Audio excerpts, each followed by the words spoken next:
योग गुरु स्वामी रामदेव ने वक्फ कानून के बारे में अपने विचार व्यक्त करते हुए कहा कि यह कानून पूरे भारत में एक संविधान और एक कानून की व्यवस्था को मजबूत करेगा। उनका कहना था कि कुछ राजनीतिक दल वक्फ कानून का विरोध वोट बैंक की राजनीति के तहत कर रहे हैं, जबकि यदि यह कानून लागू नहीं होता तो अलग अलग समुदाय के लोग अपने अपने बोर्ड बनाने की मांग करते। स्वामी रामदेव ने इस बात पर भी जोर दिया कि इस कानून में से देश में एकजुटता और समानता की भावना बढ़ेगी। इसके अलावा स्वामी रामदेव ने उत्तराखंड सरकार द्वारा गांवों के नाम बदलने के फैसले का समर्थन किया। उन्होंने कहा कि यह कदम क्षेत्रीय एकता और राष्ट्रीय पहचान को मजबूती देने के लिए सही दिशा में उठाया गया कदम है।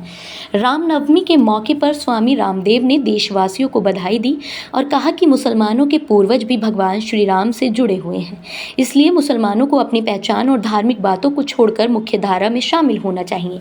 उन्होंने ये भी कहा कि भगवान राम सभी के हैं और वे राष्ट्र के नायक हैं। स्वामी रामदेव ने पश्चिम बंगाल की मुख्यमंत्री ममता बनर्जी की रामनवमी जुलूस पर पाबंदी लगाने की आलोचना करते हुए कहा कि यह पूरी तरह से राजनीति से प्रेरित है। उनका मानना था कि धार्मिक आयोजनों पर इस तरह की पाबंदी नहीं लगनी चाहिए। देखो, न रामनवमी पर, न जन्माष्टमी पर, न ईद पर किसी भी प्रकार की जो पाबंदियां हैं राजनीति से प्रेरित होकर के वोट बैंक के लिए, ध्रुवीकरण के लिए, ये सब देश में बंद होनी चाहिए।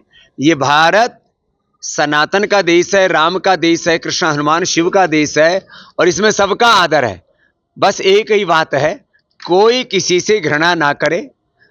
हिंदू तो किसी से घृणा करता ही नहीं है।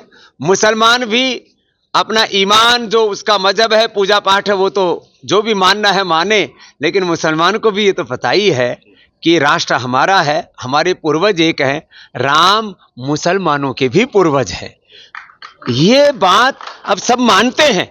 अब मुझे लगता है ये देश में राम के नाम पर, कृष्ण हनुमान शिव के नाम पर, सनातन के नाम पर कुछ लोग जो एक दूसरे से दूर करना चाहते हैं, ये विभाजन खत्म होगा और राम के नाते राष्ट्र एक होगा।